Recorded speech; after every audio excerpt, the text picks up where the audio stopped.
अविद्या के कारण ही भय उत्पन्न होता है। अविद्या क्या है? सत्य को असत, असत को सत्य जानना,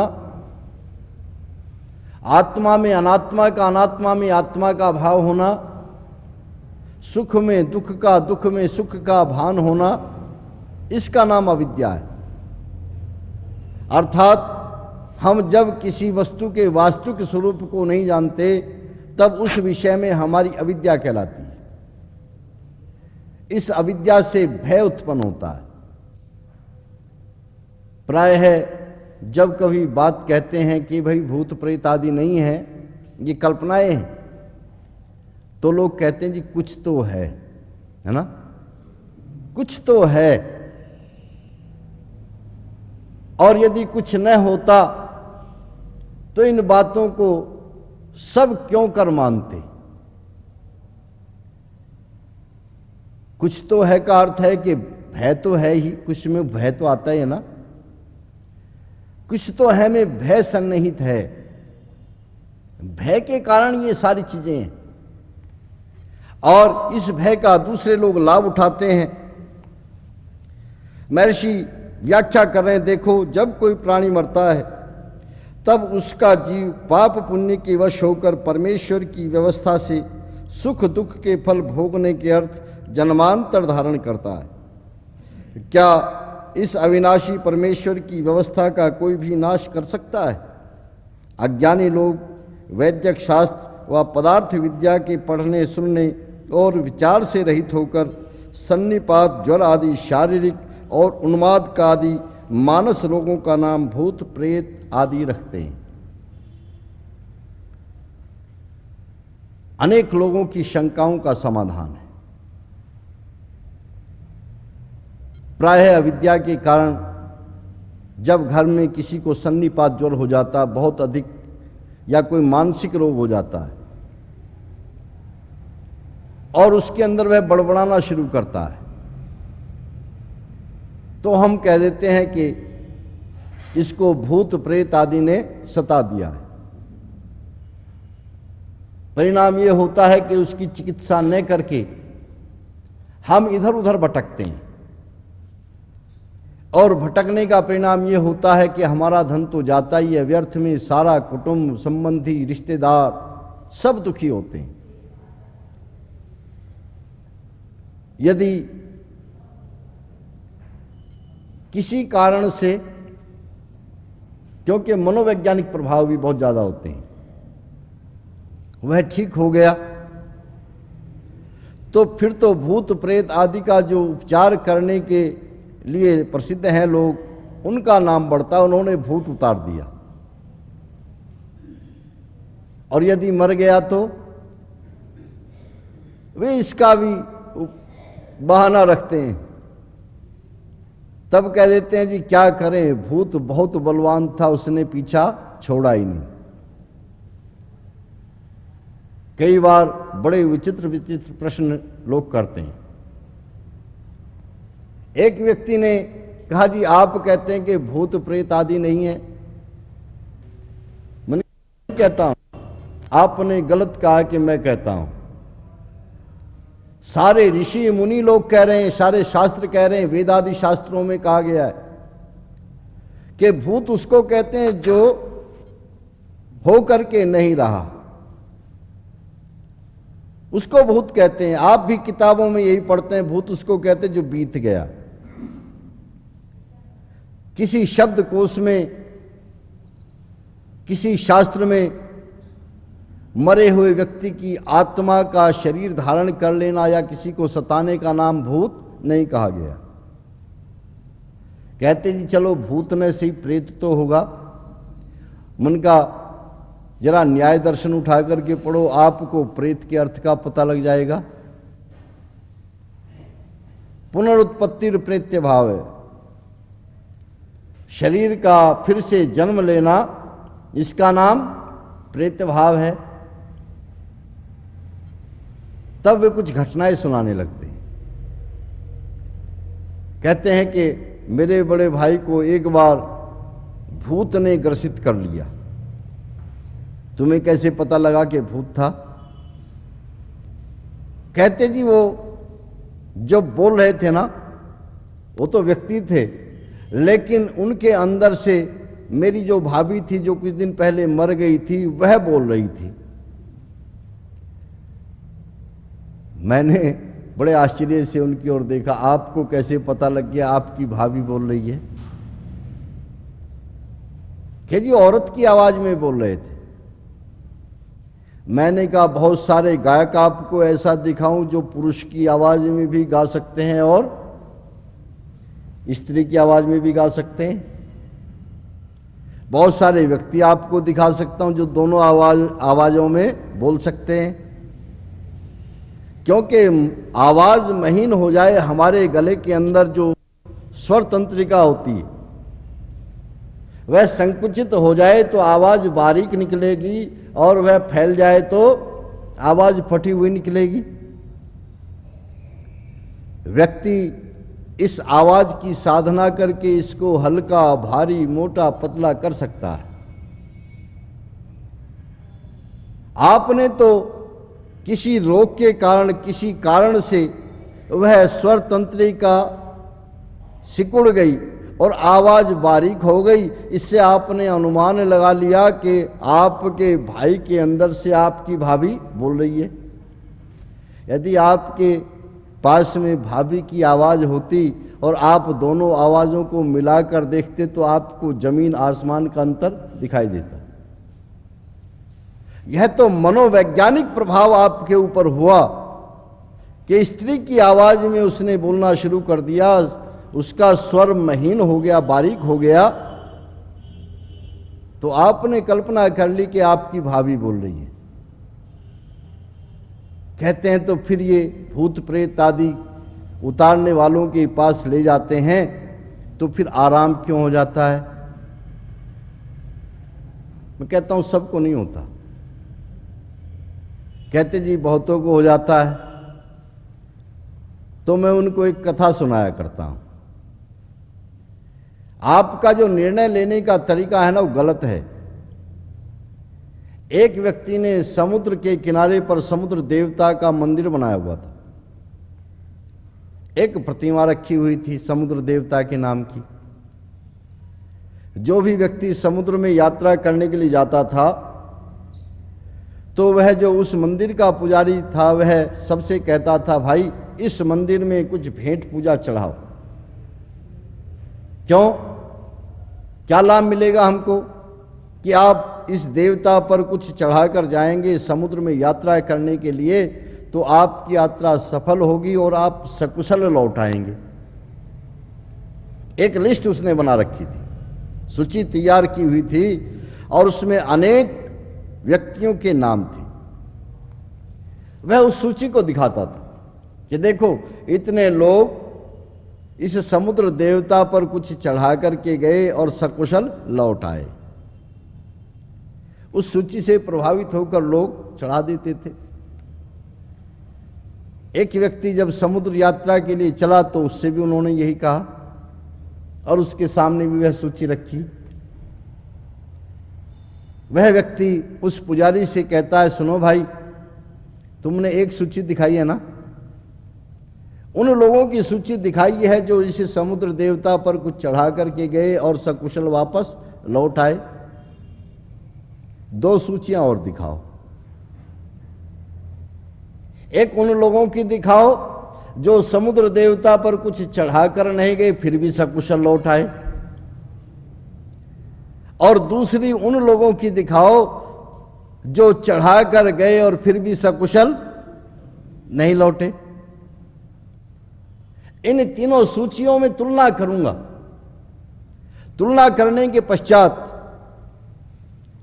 देखूंगा कि कितने प्रतिशत आपकी मान्यता में बल है और कितने प्रतिशत आपकी मान्यता में बल नहीं है।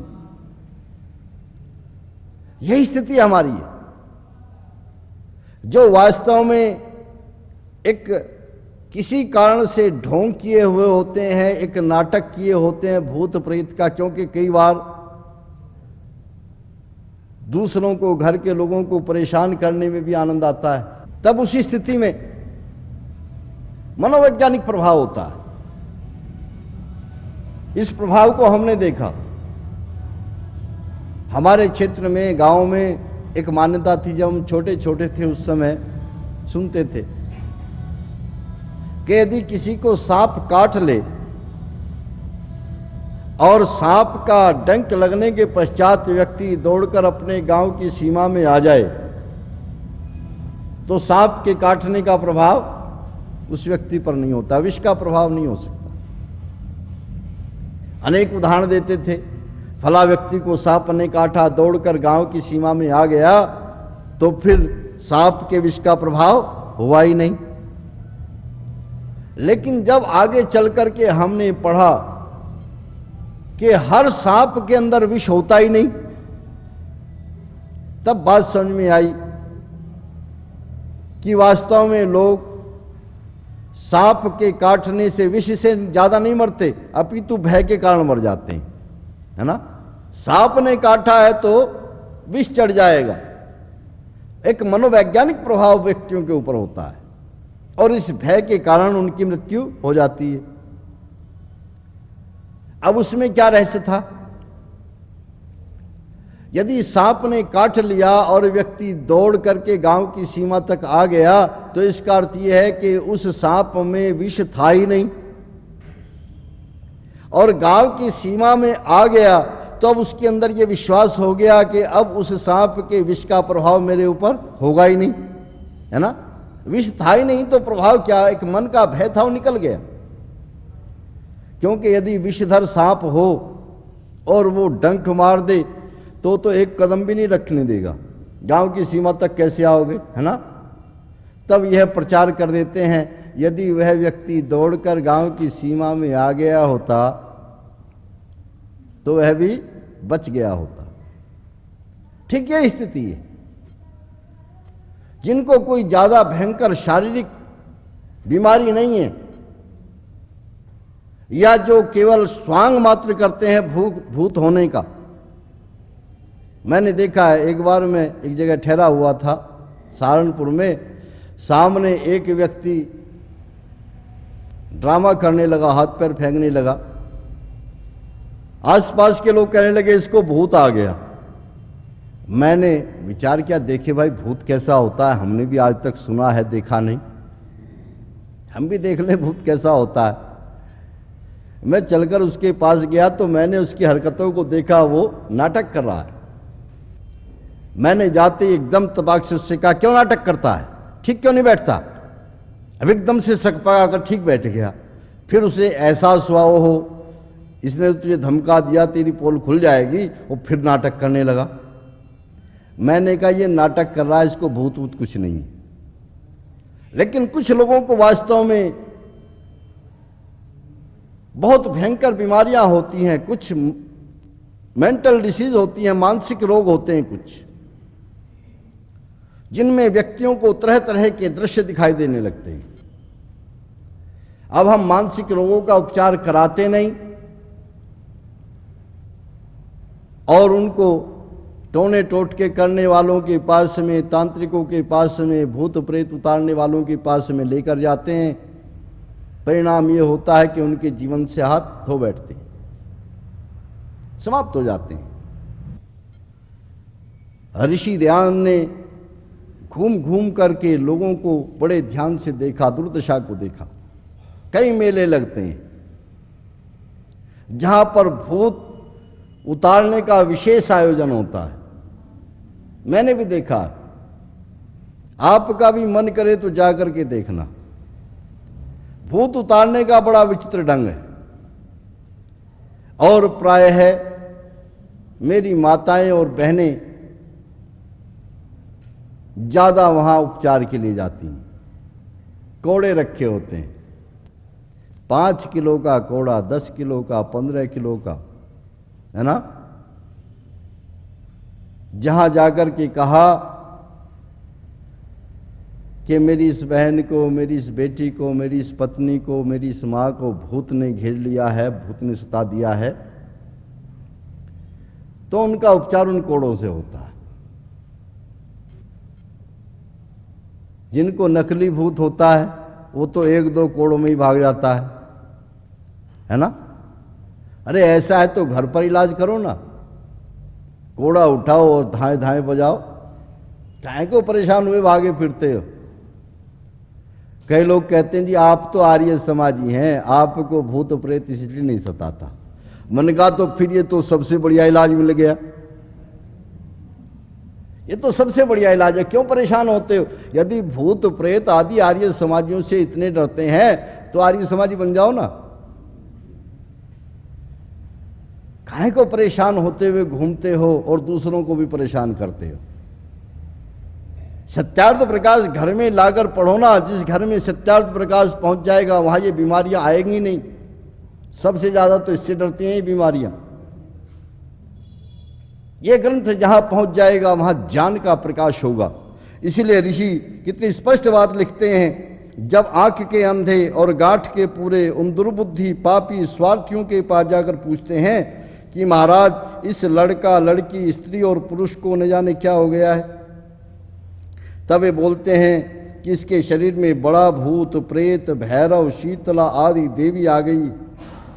जब तक तुम इसका उपाय न करोगे तब तक ये न छूटेंगे और प्राण भी ले लेंगे। जो तुम मलिदा व इतनी भेंट दो तो हम मंत्र जप पुष्चरण से झाड़ के इनको निकाल दें।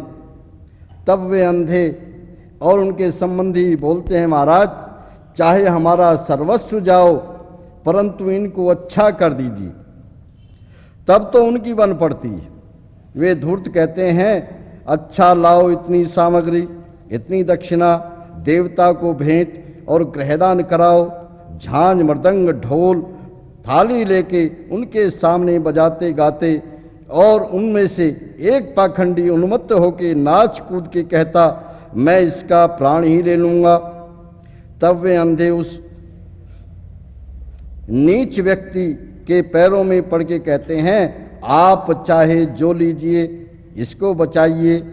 तब वह धूर्त बोलता है मैं हनुमान हूँ, लाओ पक्की मिठाई तेल सिंदूर 1.25 मन का रोट और लाल लंगोट, मैं देवी का भैरव हूँ। लाओ 5 बोतल मद 20 मुर्गी 5 बकरे मिठाई और वस्त्र। जब वे कहते हैं जो चाहो सो ले लो तब तो वह पागल बहुत नाचने कूदने लगता है, देवी देवताओं के नामों को लांछित करते हैं। अरे हनुमान जी का यही काम रह गया है। वे तो एक दिव्य पुरुष चारों वेदों के पंडित हुए, क्या देवी देवताओं का यही काम रह गया है? उनके नाम को लेकर अपना प्रयोजन सिद्ध करते हैं, क्योंकि जन्म के समय ही बच्चा पैदा होता है तो पैदा होते ही बड़ी खुशियां मनाई जाती हैं और सबसे पहला काम ये होता है कि किसी ज्योतिषी को बुला करके और उस बच्चे की जन्म पत्री तैयार कराई जाती है। ऋषि ध्यान ने उस विषय को भी इस समोल्लास में उठाया।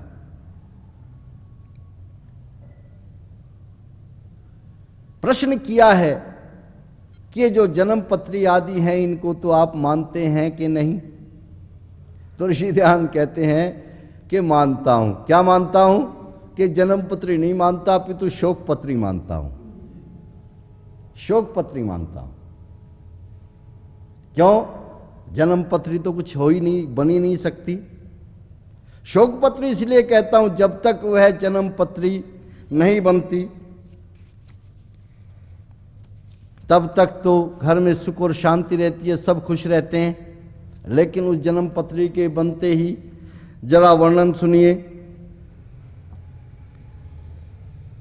जब जन्म पत्री बन जाती है तो उसके पश्चात क्या स्थिति बनती है? जन्म पत्री के अंदर ग्रहों का योग दिखाया जाता है। कहते हैं ये बच्चा बड़ा भाग्यवान है, सुनकर बड़े खुश। इसके भाग्य में तो राजयोग लिखा है, घर वाले खुश, बहुत अच्छी जन्म पत्री लिखी है। और आप 100 जन्म पत्री सामने रख लेना, 100 की 100 जन्म पत्रियों में यही लिखा मिलेगा, सब कुछ बहुत बढ़िया चल रहा है। लेकिन छठे साल में इसका मृत्यु का योग है। अब आप जरा विचार कीजिए, बच्चा घर में जन्मा है, खुशियां मनाई जा रही हैं, और उनको पंडित बता रहा है कि छठे वर्ष में इस बच्चे की मृत्यु का योग है। क्या हालत होगी? भय दिया ना। मैंने बताया था इन सब की जड़ में भय बैठा है। मृत्यु के योग का नाम सुना, अब तो सारे घर में शोक छा गया। पंडित जी महाराज कृपा कीजिए, किसी भी प्रकार से इस योग को हटाइए। अब पंडित जी ने बताना शुरू किया, इतने मंत्रों का पाठ होगा, इतने ग्रहों का पूजन होगा, इतने स्थानों से मिट्टी लाओ, इतनी गलियों से किंकर लाओ, इतना ये लाओ, इतना ये सामग्री लाओ, और ये सब करोगे तब हम उपाय करेंगे। बच्चे से प्यारा धन थोड़ा ही होता है ना। मनुष्यों की इस दुर्बलता का लाभ आजकल हर कोई उठा रहा है। बच्चों के लिए आप कुछ भी करने के लिए तैयार हैं। नर्सरी स्कूल खुले हैं ना, नर्सरी स्कूलों की फीस जो बीएससी में या पोस्ट ग्रेजुएशन में पढ़ने वाला व्यक्ति है ना, उसकी फीस से कई गुना अधिक है, कई गुना अधिक। क्या पढ़ाओगे भाई नर्सरी में ऐसा? अध्यापक अध्यापिकाएं बेचारी वे थोड़ी थोड़ी तनख्वाह पर, वेतन पर रखी हुई हैं, क्योंकि व्यवसाय बन गया ना शिक्षा। हमारा शिक्षा बोर्ड भी आंखें बंद किए बैठा है, बहुत स्कूल खुले हुए हैं गली गली में, और हमारे लिए शान की बात है। दो महिलाएं बैठेंगी, क्या कहेंगी? अरे हमारा बच्चा उस स्कूल में पढ़ता है 2000 रुपया महीना फीस जाती है, और 2000 रुपया महीना तो हम स्कूल को देते हैं फीस, 3 ट्यूशन लगाए हुए हैं। हमारे एक बच्चे के ऊपर 5000 रुपया महीना खर्चा आ रहा है। दूसरी कहेगी बस 5000 रुपया महीना ही खर्चा आता है तुम्हारे बच्चे पर। अरे खर्चा तो हमारे बच्चे का देखो 10,000 रुपये से तो कम आता ही नहीं, किसी किसी महीने में 12-13 हजार रुपया महीना भी आ जाता है। अब उनसे कोई पूछे आपके बच्चे के ऊपर इतना खर्चा आता, आपकी तनख्वाह कितनी है? आप जाकर ऑफिस में पता लगाएंगे कि श्रीमान जी को महीने में तनख्वाह तो केवल मात्र 6,000 रुपया मिलती है, केवल 6,000 रुपया महीना मिलती है। फिर इतना रुपया और कहां से ला रहे हैं? इतना महंगा खर्चा आप कर रहे हैं अपने बच्चों के ऊपर, कहां से ला रहे हैं? सरकार के पास में जरिया है, जब अपने नाम से मकान बनाएगा तब वे पूछताछ करेंगे मकान कहां से बनाया, है ना। लेकिन बच्चों के लिए आप इतना खर्चा कहां से ला रहे हैं? सरकार के पास में यह जानने के लिए कोई जरिया नहीं, कोई रास्ता नहीं। बच्चों के लिए सब कमाते हैं, इसलिए उन्होंने भी फीस बढ़ा दी। जो बच्चों के डॉक्टर हैं ना, मैंने पूछा भाई बच्चों का इलाज करना कठिन है कि सरल है? कि सबसे सरल है, लेकिन डॉक्टर की परामर्श फीस जो बड़े लोगों को देखने की फीस है उससे जस्ट डबल तो कम से कम होगी, 2 गुनी फीस होगी। कुछ कुछ ज्यादा भी ले लेते हैं, क्योंकि बच्चों के नाम से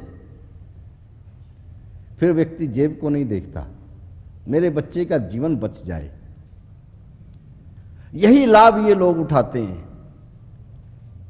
बच्चे की जन्म पत्री बता रही है 6ठे वर्ष में घोर आपत्ति आएगी और इसकी मृत्यु का भी योग है। फिर चाहे घर मांग ले, चाहे उनसे कुछ भी मांग ले, उस योग को हटाने के लिए डर के मारे लोग कहते हैं जी इस योग को आप हटाइए। अब बहुत सारा धन लेकर के यत्न शुरू कर दिया। यदि बच्चा जीवित रह गया 6 वर्ष के पश्चात जब योग बताया था, है ना, फिर तो पंडित जी पर आस्था हो गई, ज्योतिषी जी पर आस्था हो गई, आहा देखो बताया था, योग था ना। और देखो इतना तो हो ही गया, इसलिए यह बात सच है कि 6 साल में मृत्यु का योग था ना, घटकर कितना रह गया कि इसकी साइकिल का स्कूटर से एक्सीडेंट हो गया, बस इतने तक बात रहेगी। अरे एक्सीडेंट तो वैसे भी रोज होते हैं, है ना, कि बस मृत्यु नहीं हुई, वो हमने इतना रुपया खर्च करके जाप करा दिया था, पंडित जी की बन पड़ी, और यदि नहीं रहा, कई बार तुक्का भी बैठ जाता है ना, जैसा मैंने बताया आपको उदाहरण दे करके, कई बार ऐसा होता है कि आकस्मिक किसी कारण से वैसा ही घट गया। अब तो सब जगह वह प्रचार करता हुआ घूमेगा, देखो जी मैं क्या करूं, प्रभु की लीला है, जैसा उसका विधान है वैसा ही होगा, उसके विधान को कौन